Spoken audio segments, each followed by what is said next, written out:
Hello, Mr. Prime Minister. I am reaching out to you because we have a serious climate crisis happening right now, and as a leader of Canada, you have the opportunity to be a part of the solution.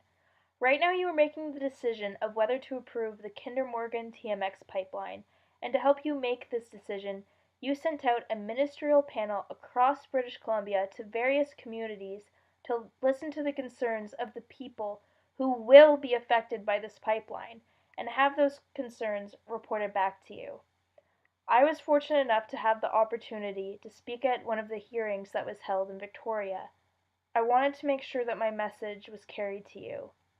So here it is, in case you didn't get it. Please listen well.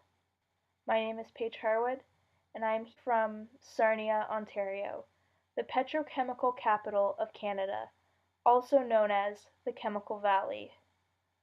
Growing up in Sarnia, being surrounded by 62 oil refineries was normal. Doesn't every town have this? It was normal to see black smoke being spewed out around us day in and day out.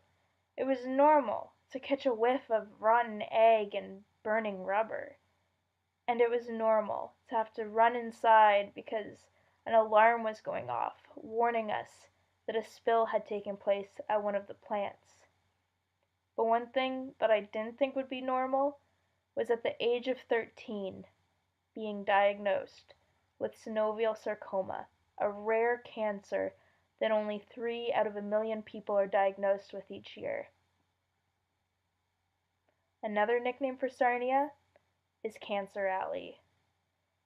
In a place where 131,000 tons of air pollution is emitted per year, cancer is normal.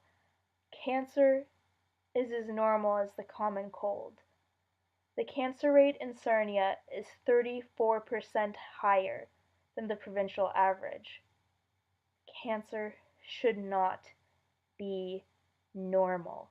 Once healthy children should not be faced with one of man's worst diseases.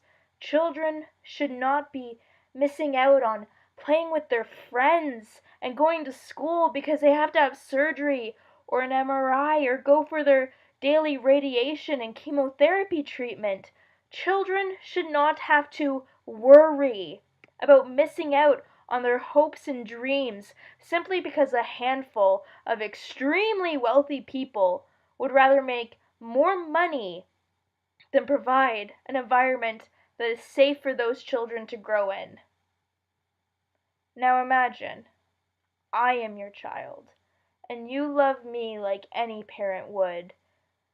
You want to protect me from harm.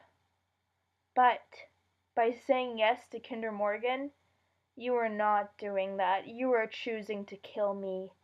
Not with a knife, not with a gun, but with the neglect to provide a safe and healthy environment for me to grow in. By saying yes to tankers and pipelines, you are saying yes to spills in our oceans and seas, the very water that your child, plays in and gets their food from to be nourished. By saying yes to fossil fuel projects, you are saying yes to a future that cannot sustain a future. Is that fair to me, your child, someone who has yet to see the world, but may not be able to because of your decisions? Although, if you say no, you are saying yes to a future where your child, can grow in and flourish without the risk or serious harm of growing up in a dangerous environment. By saying no, you are saying yes to your child. You are saying, I love you more than all of the money in the world. You are saying, I want you to live a full life without the risk of being in an unsafe environment. Now let me ask you one more time. What do you love more, money or my future? Mr. Trudeau, your decision will not only affect the children of today, but the children of tomorrow as well. Please choose wisely. for the benefit of those children and not corporate greed.